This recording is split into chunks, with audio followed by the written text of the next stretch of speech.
Welcome to the Nonprofit Report, your update on nonprofit organizations, issues, and leaders. I'm your host, Mark Oppenheimer. Today, I'm so excited to have Thomas Sullivan, Chief Executive Officer of the Cayton Children's Museum in California, along with us. Thomas, it's great to see you. I see you're actually on the floor before your opening, so I don't see children populating the space yet, but I'm sure that those doors are going to open. There's going to be a huge rush, and kids are going to be playing. What could be better? Yep, coming to you live, Mark, from the exhibit floors. Yes, no joyful noise of children filling the exhibits just yet. But yeah, you're right, it's coming. And it is a very special thing to have this space full of families connecting and playing and learning together. It's unlike any other space. So tell us a little bit about the footprint of the Cayton Children's Museum. We see it looks like a helicopter back there. That's the help-a-copter, yes. But okay, so tell us a little bit about the facility, actually how it's laid out and what children will experience. Absolutely. So the Cayton Children's Museum, we're located in downtown Santa Monica on the top floor of the Santa Monica Place Mall. We're a 22,000 square foot children's museum, which puts us in the medium-sized category. However, we serve about 157,000 visits a year, which is pushing us a little bit above medium. Wait a second, 157,000 visits. Yes, sir. How long have you been open in this location? So this location opened both fortunately and unfortunately in mid-2019 in the summer. So it had a nice couple of months of operations before being closed for 2 years worth of time related to COVID. And then in that 22 timeframe, it was able to reopen again. And now we're seeing higher numbers than we've ever seen. And you've also experienced these huge fires in LA. I mean, it looks like you've been able to overcome disaster after disaster after disaster, and in a relatively contained space to actually welcome 157,000 kids. It's just amazing. Yes. I mean, that was the wildfires here in California. That was actually my first week on the job here, coming from the East Coast, running a children's museum there. It was obviously an extremely challenging time, but it gave the Children's Museum the opportunity to showcase what we can be as a community organization, to throw open our doors, our arms, our hearts, and welcome everyone in. We offered free admissions that were, created pathways through generous donations for all of the families in the Palisades, all the zip codes that we're actually still offering those free admissions for families who need that, as well as opportunities for organizations up in the Palisades that did not have access to their building or lost their building in the fires. We provided free space to them throughout the year, especially during 2025. We were the host of Palisades Preschool for a little while. Kihilat Israel is still coming every night for Friday night Shabbat. It created an opportunity to show the gathering space for the community that the Children's Museum can be, especially, obviously, those with young children in their lives. Are you finding that because the kids were so traumatized by these fires, they had to sometimes move, or they had to flee with their folks? When they came back, their schools could have been impacted. Certainly, their friends could have been impacted. In a sense, it seems like you've been functioning as a community release, perhaps a time away from care, perhaps a little bit of trauma-informed counseling is going on. Tell me a little bit about how that has affected how you actually operate once a child comes in. Have you found yourself sometimes having to deal with those concerns? That's a good question. And I think, this is one of the roles that a children's museum plays beautifully for the community that we serve. We can be here for you regardless of what you're going through. This was especially beneficial to provide that respite for families without consistency, without, with children having lost their routines of their schools, of their families, of their connection points, of their neighborhoods. We heard that over and over again from families who were visiting as a part of the wildfire affected community access programming that we launched, that this became a space for them to feel connected and cohesive. It provided that opportunity for that safe space. And I mean that, even if you're not going through that, major challenge in your life, that we do, that becomes the way that families use a children's museum in a different way than they use other types of museums. We do play a little bit more by that library style or a community space style where folks are using us regularly. We have what we call super users, who are, people who are here multiple times a week. And we that's when one of the benefits too, we get to actually get to know some of our visitors and members in ways that, when I worked in other types of museums and science centers and natural history museums, it was never like that. We never got to actually know our visitors and members in a way. Combine that with the fact that the staffing model for a children's museum is very different. We make sure to put extra educators and facilitators, we call them our play guides, out into the exhibit floors to connect with the exhibits and with helping visitors utilize them in more expanded and augmented ways. So because of that extra relationship with our staff too, it creates a really welcoming environment that you can keep coming back to. I want to ask you about this whole idea about the role of educational institutions for children, because very often these roles, to me, seem to be the most important roles that we can have. Yet those roles, those museums, those institutions, those schools, those teachers seem to be devalued because, and I don't know why. Tell me about your own attitude toward being the leader of a children's museum and how you see this within the museum cultural educational ecosystem of, you were in Westchester before, now you're in Santa Monica and Los Angeles. Talk a little bit about how you, your board, your people see the role in civil society of these museums. Well, I think especially while you're right, my undergraduate is in musical theater. I spend actually quite a bit of my time as a preschool teacher myself. My whole family are educators, public school system, higher ed, preschool, everyone and everybody. Once you're in a family of teachers, it sort of, it happens to you. So I spent a good amount of time, about 5-6 years, at the very, right after my undergrad, in a preschool classroom designing curricula. I saw very early on that early childhood, especially, there's such immense power that's happening in that 0 to 5 age group. What you become several different people throughout those developmental stages, and so much of who you are for the rest of your life is defined in those first 5 years. So we all remember our first teachers, right? I mean, yes, we all. Exactly. Oh, I'm glad you said that. Yes, you're exactly right. Because I often say that, just like a preschool teacher is every profession's first teacher, a children's museum is everyone's first cultural organization. By creating an entrance point for young children in a space that is designed with them, for them, a part of what they care about, what they're engaged with, and giving them that opportunity to love learning and feel great about connecting to their community, this creates that pathway for them into other types of organizations. I do like to tease, the art museums and natural history, you're welcome for your audience, but no, I'm kidding, obviously. There is a wonderful pathway, especially when we work together, that, starting in a children's museum creates museum goers, and it helps create people that not only can utilize and appreciate public learning spaces, but advocate for them and feel I deserve these spaces. I belong in these spaces. I love how you did that. You said something so wise, and then you said, "I'm kidding, really," but you're not really kidding. I don't want to tease the natural history. They're wonderful folks. I've never really thought about that truth that you just articulated. That really, to create this connection to museums, to culture, to exploration, you have to do that at an early age, because if you don't get them while they're young, they're not prepared for what comes next, right?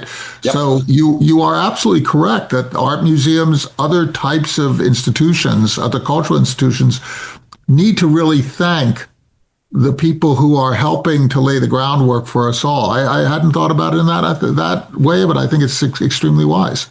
I like you said it too, that we don't know why there is the devaluing, because it does. I mean, it happens in the school world too, that early childhood is often the lowest paid, the lowest reflected in terms of, academic and intellectual societal stature and so on. Right. There was that hot minute where we all loved preschool teachers during COVID, and then that sort of faded over time. And then, of course, we put, it's not that high school and collegiate level doesn't deserve that value, but if we thought about early childhood the same way we think about those other groups, the efforts, especially around STEM, around social emotional learning, that can be some of a struggle in that middle school, high school age group. If we started earlier in early childhood, their lives and their experiences would be a lot more impactful then. So let's talk a little bit about your programs, and we have the Launch Your, right? Yes. Oh, yeah. That's right over that way. The toddler space. Yeah. Reach For, and then you have. So why don't you go through your programs and talk about how this, because you have a really excellent constellation of different programs that are there for different purposes. So why don't you hold forth, Thomas? Absolutely. My pleasure. Some of my favorite parts to talk about. So, a children's museum, especially, we have two main worlds of engagement. One are the exhibits, the hands-on spaces that you can see behind me, and the other are the public and school programming pieces. I'll come back to those in a second. So let's talk about exhibits first. Just, when people ask me, like, what is a children's museum? Or like toys behind glass? And it's like, well, no. If you think about designing a museum for any audience or any content, you want to know who they are, how they're going to learn, and how best to create that content in a way that the general public can connect with it. So if your general public are young children and that content is everything, it's that opportunity to connect with their entire, emerging worlds of discovery.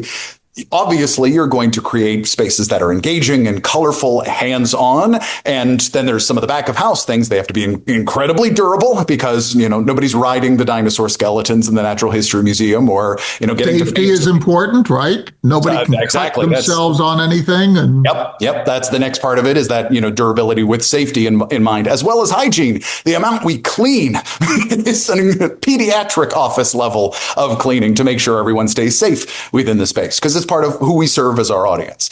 And that's, so within our space, we have several different exhibit areas within the 22,000 square feet. One side, the side we're on this side is you'll see a little more representational environments like the helicopter behind me and the fire truck. Over here, we have the Coast Guard Zodiac themed boat ball pit. And on the other side, that was the Launch Your, the toddler space. These spaces, and actually right behind me, here's our food trucks. We're right on the other side. These are those representational spaces that help children put themselves into the shoes of first responders, of heroes, of connections with our broader community. So they have that, it's not full-fledged pretending to be an adult, but it's those beginning opportunities to say, I see this out in my community. I know the helpers are people to look for. How do I see myself in that? And then the other side of our exhibits, that's where the more open-ended, non-representational spaces, the art studio, different types of blocks and building manipulatives, different like large-scale collaborative art experiences along walls. Those, because they are not as directed as these spaces, create really open-ended, no ceiling on the creativity for those pieces. So the exhibits are one side, then the programs are the other. Whereas, things like our climbing structure, that's, you're able to climb throughout the ceiling of the entire space. Those are not changing because they're very expensive and they are part of the permanent exhibitry within our space. But that's where programs can come in handy. We have daily drop-in programming every day. That's 2 sessions of story time, 2 sessions of music and movement, a wide variety of other pieces that pop in with those. That allows us to bring in outside organizations to connect to our space, performers. We just had a dance crew come over the weekend as a special performance. A puppet theater came as well. It gives us that direct connection to the broader community and giving them the plugins there. In addition to dailies, we do monthly programming. We've launched our Big Feelings weekends that correspond with social emotional learning content as well as STEAM content across the really high volume weekends that every month has. So it's that day off from school that every parent goes, oh God, what are we going to do with our kids? We're open. We're here and ready. And we see that some of when we see the most of our families is making sure that we're available when the other spaces may not be. So making sure we can welcome them in. But all of the exhibits and programming start with that educational, intellectual, academic value of, who are these children? Who am I as a child growing into this character-based, values-based content that children's museums get to live in ways that bigger, broader museums with specific content spaces don't always get to do. And that's one of the things that drew me into this work. I had worked, like I mentioned, in science centers and natural history museums, specifically creating those hands-on connection points for their young audiences, because they did the very smart thing and realized we have a lot of very little kids coming into our space, and we don't have a lot of exhibits and programming that connects to them. That's how I started, and then eventually moved into the children's museum world that was doing that all the time, because seeing that value is once you see it, you can't unsee it. Let's talk about the idea of STEAM Yes. versus STEM. Right. And it's not really a versus STEM, science, technology, engineering, math, but STEAM really adds art into it. Why is art so important into what seems to be more focused on just sort of a curriculum guided exploration of learning about how the world works? Why is art so important to that whole process? I like that question a lot. And it dates myself a little bit, because I started as a preschool teacher right when STEM was becoming a thing. It was like the new hot acronym that, this idea of which is interesting, because I think especially in early childhood, you are interdisciplinary learning is a part of who you are as a teacher in a preschool space, as an experience within a preschool classroom. So the idea of bringing the content together and finding those cross-disciplinary opportunities was this sort of always been a part of early childhood. And especially I found that important when we started adding STEAM into it. And you can go a little too far, right? Because I've heard one's hamster. There's humanities, arts, math, science, technology, engineering, and reading. It's just learning. There's school. And I think it's especially exciting, though, what it really does mean, what these acronyms mean, is that idea of returning to interdisciplinary learning, not trying to segregate the content and make it just reading or just math. That really to the, making sure there's interdisciplinary. Museums, especially like children's museums, we've been doing that really well for a long time. So I think it's a relatively straightforward opportunity for us to say, yes, learning throughout all the content is connected. It's a really important point, because that interdisciplinary piece basically allows us to take leaps of imagination, right? Imagination is not about numbers. Imagination is about unusual connections. To forge unusual connections, you have to have unusual exposure, and it's not all that predictable. Mm-hmm. How do you build unpredictability and exploration into something that is also geared toward learning actually how the world works, which is more of a systematic approach? How do you help kids try stuff that no other child might have thought of to date? How do you do that? I like that question a lot. And this is where I think, especially both having been a classroom teacher as well as an informal museum educator, this is where I love the yin and yang, the back and forth, the two sides of the coin of a formal classroom and an informal environment like a museum. When we work together, you have that opportunity of the holistic approach to all of these pieces, where I think children's museums and science centers, natural history, other types of informal learning spaces, especially with hands-on components to them, I think where we excel is that ability to not only see yourself as a learner and have that deep engagement and excitement about learning, because there's the data that proves when you're having fun and you're connected to content, the content mastery and content retention is more impactful than if you're, it's yet another worksheet. I always say that no one remembers worksheets from school, but you do remember field trips. And that is a powerful tool, right? The fact that we, even as grownups, can remember a field trip from elementary and be able to take ourselves back to that's a gift that museums have, to be able to make sure all children and schools and their families and connection points have that opportunity. Then when you have that deeper work that's happening in the classroom, it's something I've noticed too, that, while I see thousands of kids a day in a space like this, it's very different than my 30 kids in my classroom that I knew everything about them. I knew where their families were having challenges, where they were excelling, where somebody has a new baby brother, or somebody has, these two can't sit together because they're having too much fun, or, as a teacher, a lot more depth. And because of that, you can dig in. In a museum, you have the breadth so that everyone feels they have that positive approach to learning and engagement within the space. Talk about your collaborations with teachers and how teachers inform what you are doing on a day-to-day basis. That's some of my, especially having been a classroom teacher, this is some of my favorite work in a children's museum. Before I was a museum leader, before I was a museum director, I was the director of education in children's museum world. So that connection point to teachers and districts and making sure they feel that entrance point is one of my favorite parts of this work. I find not only are the teachers going to be, especially once they, feel that welcome, feel that open door, feel that the museum values the work they are doing in their own classrooms and wants to help make sure that they're supported in this space, you make some of the best friends of the museum you possibly can. So there's also that benefit from time to time, especially with early childhood, that, depending on what school, not every school is like this. And I'm finding this, it's much more a part of the conversation in modern times, as well as in this particular region, that play isn't always talked about in the classroom in a way that is a vehicle for young child learning. It can often be described as frivolous, or, the thing we do after work. But that's where I think not only do we get to excel, but then we get to help our teacher friends, really, shout from the rooftops that play is a valuable part of young children's learning. So, our connections with schools work in a lot of different ways. We do field trips every weekday. We can host up to 6 classrooms per day within our space. And that's a mix of both engaging out on the floors in the exhibit spaces with our play guides and with our own teachers and chaperones, as well as hands-on classes in our multipurpose room and lab spaces. Those can be a topic that the teachers are looking for. Also depends, we talk with them ahead of their trip. Is this the beginning of a curricular unit? Is it the end? Is it the middle? What are some of the things that you're hoping for? We have a set menu of different types of activities that we can offer, but at the same time, we love to hear from teachers about what they actually want to do with their space, and we can help sculpt and create that from there.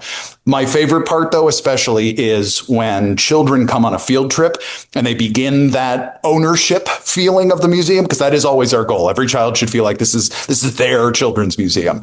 You get to see something really special when the children who came on a field trip then bring their own important adults, whether it's their parents or grandparents, whomever's in their family, and you can see them dragging them in by the hand and showing them around and being that tour guide. Or so we did this on our field trip. We did this.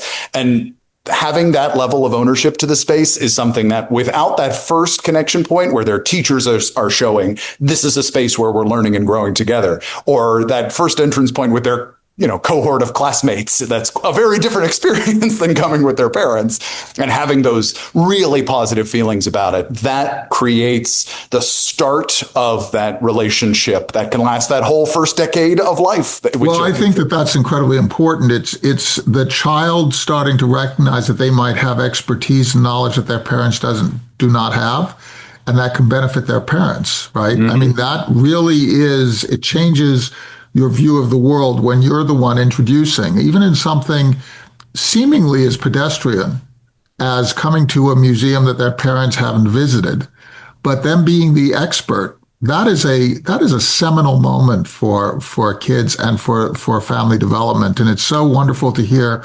So, Thomas, when we helped to bring you to the Cayton Children's mm-hmm. Museum, there was already a team. It had mm-hmm. been operating under a different name for quite a long time in a different location, and then you came in and you worked with that team. You integrated with that team, and you're continuing to evolve the team. What is your philosophy of evolving the team in a way, because you don't have infinite funds, no nonprofit does. What is your philosophy of evolving the team so it's cohesive, it's providing best services, people are happy? How do you view the development of a team in a children's museum? I think I've had the benefit of working with museum teams in a lot of different spaces as a museum educator, as an administrator, as a program head, and as a museum director. And I think, first off, we're special people in general. The idea of wanting to work in public learning spaces is a calling in and of itself, because can be, especially on high volume days, feel that fine line between, what a space like the learning experience of the space and just the general traffic flow and the basic facilities and operations of what is also a destination, experiential space too. So, you have to have the right constitution. So the first part of the answer is you have to really want it. You have to want to be there. You have to see it. You have to know the value. I think there's a certain intrinsic understanding that public learning spaces are valuable and that you can see yourself connected in them. And I think, if anything, that's an important point to touch on, is even as there were early parts of my career where I was a classroom teacher, and I didn't even necessarily think at that time, before I got my master's degree in museum ed, I didn't necessarily, I can do that. I can go into the museum, or I could be a part of this. Even being an educator, educator. So I think, I especially like those opportunities of creating entrance points for, a new staff to come in and see themselves in a space like this, knowing that they are critical as a part of making sure that the entire organization functions and welcomes families and helps them feel connected to it. I think, but intrinsic motivation isn't enough, right? You also need certain technical skills, yes, right? Sure. So are you looking at the balance of the technical skills that you have in your team at any one point and then thinking, well, in order to get to my next level, I might need to add some skills. Maybe I subcontract them for now, hire them later, or maybe you hire them now. How do you ensure that you have the appropriate balance beyond the intrinsic motivation of working at a children's museum?